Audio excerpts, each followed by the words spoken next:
Now, look, I'm not here to tell you what to think. That's not my job. I'm just going to show you what keeps getting skipped, not the headlines, not the emotional clips, not trust us, this is different commentary, just the sequence, because stories don't change overnight.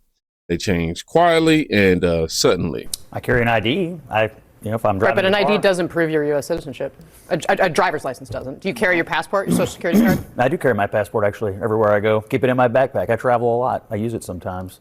Look, I didn't hear the resolution to that, by the way, and I didn't hear a direct answer to the question either. I'd love to know how that interaction turned out. Are you comfortable with that? I'm comfortable with the federal government enforcing U.S. immigration laws, and these kinds of distractions take away from the story of the day. You had an ICE agent last night chasing down a Venezuelan national. That Venezuelan national attacked him and fought him. 2 other Venezuelan nationals ran out of a house and attacked him with brooms, handles, and shovels, which are deadly weapons. He had to discharge his weapon.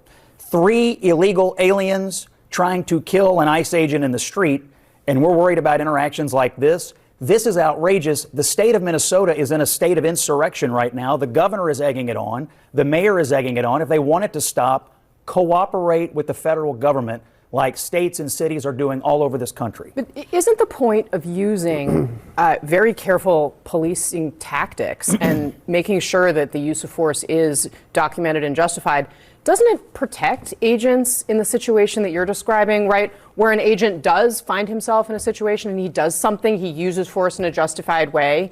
Doesn't an environment that encourages the community to support that agent, big picture, I agree help? with you. If the community were being encouraged to support the agents, that would be good. They're being encouraged to confront the agents, to blow whistles in their faces, to agitate them. These police officers are being expected to exhibit superhuman patience that I would suspect none of us would be able to do the federal if we were government being confronted this way. And again, I just go back to the story in question. 3 illegal aliens beating a man with a shovel. What is he supposed to do? But the federal government also is not coordinating with the state. This investigation that the state's been largely left out of. Coordination? The state has not been included in the investigation. Who is denying cooperation, Alyssa? It's a sanctuary city. They won't And by the way, I don't cooperate. support sanctuary cities. How do you Don't put this on the feds. They're getting cooperation in all kinds of other Because states. how do you do a legitimate law enforcement investigation without the local police? How do you just leave them out? What do you mean? It is the FBI and the federal. It's purely Bureau the of federal Investigation. government. In the case of Renee Good, initially they were both involved, and then the federal government said, nope, we're not going to include the So state. the local police are saying, and the local politicians say, we won't cooperate with you on enforcing the law, but when then something happens, we expect to be included. That's not how this works, okay? Well, it actually because the is, politicians who run the cops there have already branded this man a murderer. Do you think that's going to be fair? Okay, I do not. Now, notice what just happened. The conversation didn't just, it didn't fall apart. It actually got redirected, from how does this look to why are federal agents being attacked? That's not a partisan question. That's a priority question, if you ask me.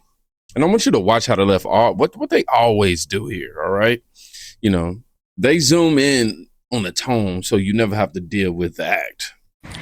So you're telling me that this is Donald Trump's America, but yet the only violence that is happening is coming from the left? Make it make sense to me.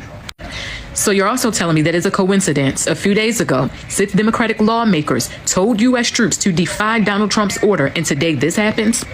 Is this what you wanted? Is this what you asked for? Because this is exactly what you got. What happened today in D.C. was a message. It was a message to the American people as well as the American military. Y'all can't tell me y'all don't see it. The political divide right now amongst this country is absolutely outrageous, especially at a time when the country is spiraling out of control. When it comes to that Democratic Party, they are literally anti-American. You cannot tell me no different. Those people go harder for immigrants and criminals than they do for the American people, and you can't tell me otherwise. Y'all, we better get ready because shit is about to hit the fan. And what's probably about to happen, I don't think we're even ready for. Now pause. This isn't someone celebrating chaos. This is someone reacting to the pattern. When people start using words like insurrection act, it's not because they're bored. It's because they think the line has already been crossed. And that's where things get pretty interesting. Shame on you!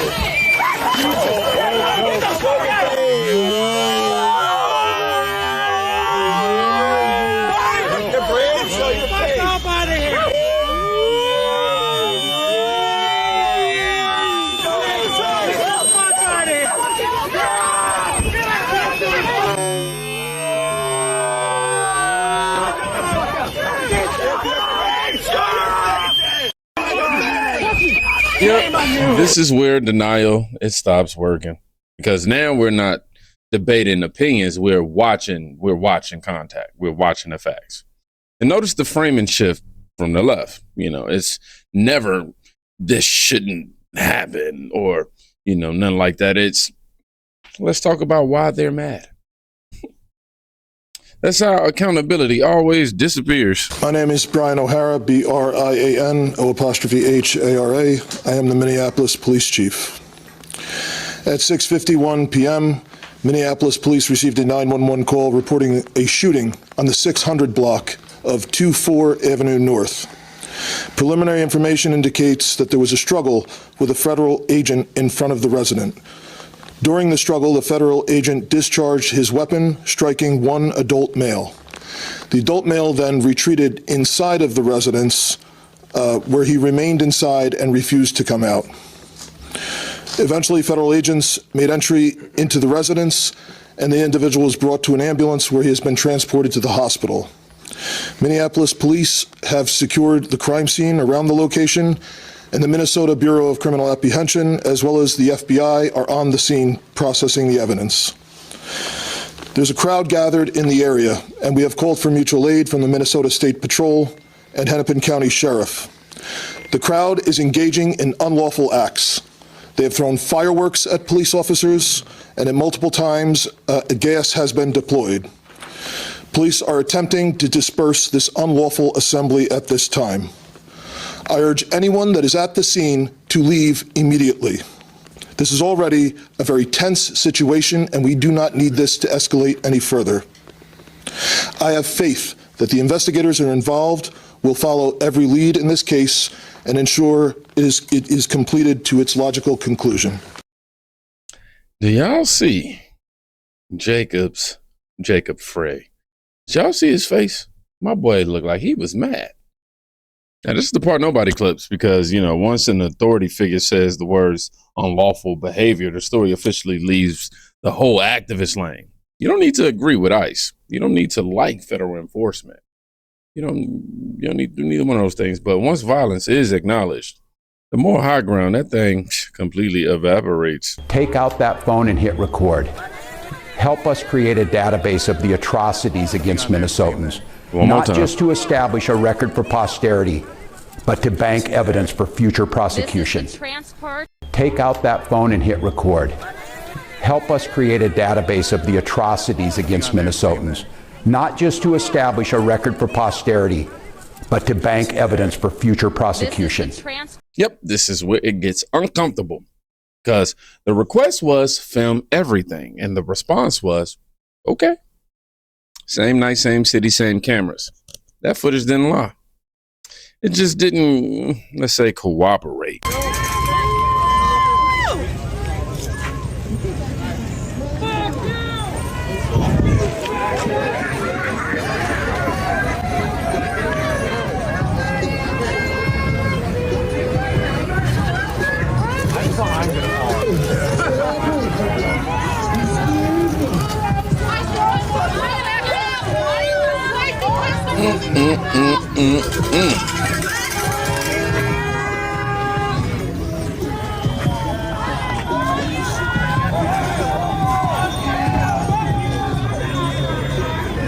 Just to give you some context, water is being poured on the streets to make ICE agents slip.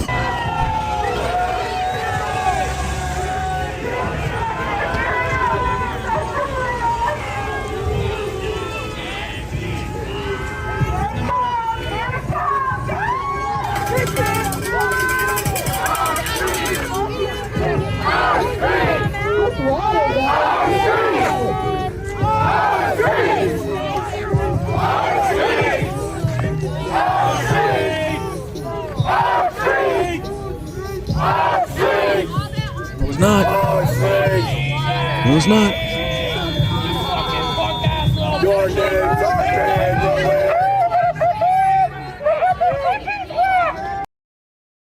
Yeah, this isn't protest anymore. This is an engineering harm. Really, and the left knows it. That's why the language softens right here. Demonstrations or demonstrators escalations, heightened emotions. Funny how, the words get gentle right, right before somebody gets seriously hurt.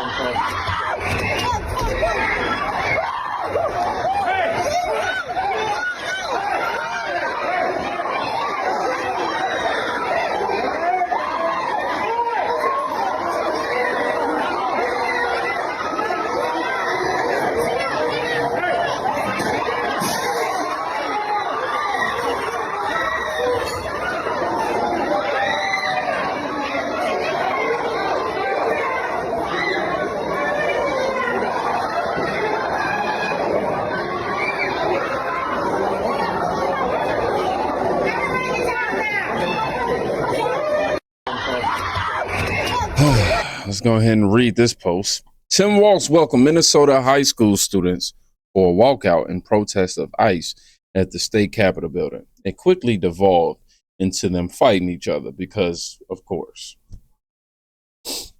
this is the downstream effect. Chaos doesn't stay where it starts. It teaches. And when even kids can't keep it together, man, you're not watching activism. You're definitely watching loss of control. Is it that, why can't conservatives answer for that? Why was Obama able to deport so many people without creating anything like because there wasn't resistance, and that's an important piece that we cannot ignore. No. That's not the reason. I think that is the reason. Hold on. That's not the reason. That is the exact reason. Not only was Obama able to deport so many people with no resistance, he was able to do it with the help of the media. Just before the sun rises in the Windy City, Immigration and Customs Enforcement agents fan out across Chicago to arrest criminals in the U.S. illegally. Tac 1, Tac 2, Tac 3. CNN was granted exclusive access to witness some of those raids.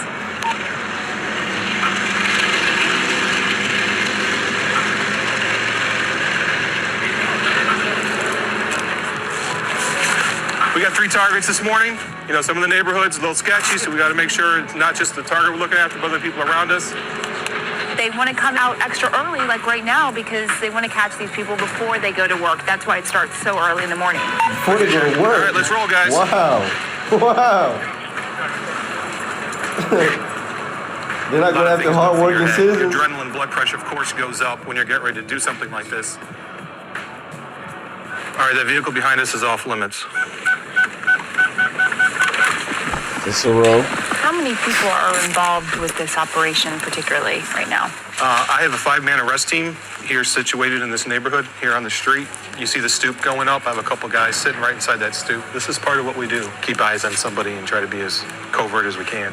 There we go. What are liberals at? Why are they not out there? This protesting? may look organized, but in this moment, confusion. There's always challenges we face when it's dark. Somebody looks very similar to an individual. ICE agents mistakenly arrest the target's brother. Oh, not a big deal. In the process of talking to him in the vehicle, he then said, "Oh, no, I'm actually so-and-so. Who you're looking for is over here, this other address." He led us to that address, and we were able to actually arrest the individual we were looking for.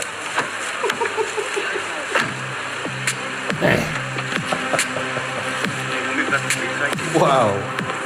Yeah, so you get the idea. So when Democrats are deporting people, not only do they have the support of the media, but they also have the support of local and state law enforcement. That's the biggest hurdle that Donald Trump is coming across. He's getting everybody in his way. Federal judges, sanctuary cities, local police officers and local sheriffs, the head of the sheriff in Philadelphia, Democrat mayors.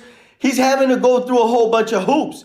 But when Democrats were doing it, you had CNN go out there and do a raid with them and act as if it was just another Tuesday. They picked up the wrong guy. Oh, it's not a big deal. They're going out there getting them in the morning when they're on the way to work. Not a big deal. But when Trump is doing it, he's getting the hard-working immigrants. He's deporting all the wrong people. He's getting American citizens go out there and protest and defy ICE. You don't hear that. You don't hear that when the Democrats were doing it. There was no liberal out there protesting, getting in the way of ICE. So Abby Phillips talking about there's no resistance. That's not the reason why. It's just a bunch of BS, and I'm sick of this woman, man. Yeah, Here's the part that they hope that you forgot. Same raids, more deportations, but less outrage. The difference wasn't the policy. It was who was in charge. Literally, that's it. That's not journalism. You ask me, that's narrative enforcement. As time goes on, 1,000 deportations on average a day. People are wondering, and our Twitter feeds and Facebook feeds, that's the question everybody asks. Won't you at least consider unilaterally freezing deportations for the parents of deferred action kids? Yeah. Here's the problem that I have, Jose, and I've said this consistently. My job in the executive branch is supposed to be to carry out the laws that are passed. Congress has said, here's the law when it comes to those who are undocumented, and they allocate a whole bunch of money for enforcement. And what I have been able to do is to make a legal argument that I think is absolutely right, which is that given the resources we have, we can't do everything that Congress has asked us to do. What we can do is then carve out the DREAM Act folks, saying young people who have basically grown up here are Americans that we should welcome. We're not going to have them operate under a cloud, under a shadow. But if we start broadening that, then essentially I would be ignoring the law in a way that I think would be very difficult to defend legally. So that's not an option. 1,000 deportations a day. This right here is where the argument collapses. If enforcement, was responsible then and it's fascism now, you're not dealing with principles. You're quite literally just dealing with something much simpler than that, which is permission. Earlier, you were just defending ICE agents generally, and earlier on, Secretary Noem spoke to the media, and she said, among other things, that they are doing everything correctly. 32 people died in ICE custody last year. 170 US citizens were detained by ICE, and Renee Good was shot in the head and killed by an ICE agent. How does that equate to them doing everything correctly? Why was Renee Good unfortunately and tragically killed? Are you asking me my opinion? Because an ICE agent acted recklessly and killed her unjustifiably. Oh, okay. So you're a biased reporter with a left-wing opinion. What do you want me to do? Yeah, because you're a left-wing hack. You're not a reporter. You're posing in this room as a journalist, and it's so clear by the premise of your question. And you and the people in the media who have such biases but fake like you're a journalist, you shouldn't even be sitting in that seat. But you're pretending like you're a journalist, but you're a left-wing activist. And the question that you just raised and your answer proves your bias. You should be reporting on the facts. You should be reporting on the cases. Do you have the numbers of how many American citizens were killed at the hands of illegal aliens who ICE is trying to remove from this country? I bet you don't. I bet you didn't even read up on those stories. I bet you never even read about Laken Riley or Jocelyn Nungray or all of the innocent Americans who were killed at the hands of illegal aliens in this country. And the brave men and women of ICE are doing everything in their power to remove those heinous individuals and make our communities safer. And shame on people like you in the media who have a crooked view and have a biased view and pretend like you're a real honest journalist. Damn. Hold on, let's make sure I don't cough or sneeze. If you know, you know. Now, this is the moment the mask slips. Not because someone raised their voice, but because the script failed. When the media stops asking questions and starts to issue the verdicts, it shouldn't be shocked when the public, stop listening to them. That's all we're saying. No alarms, no overreaction, just a quiet reality. Rules matter again, enforcement exists again, and chaos doesn't get automatic immunity. That's not extreme. That's quite literally normal. Now, if you made it all the way to the end of this video, I want you to comment the term so I know exactly where this changed for you. Y'all be safe. Go check on a friend today. You can quite literally be saving their life. Peace.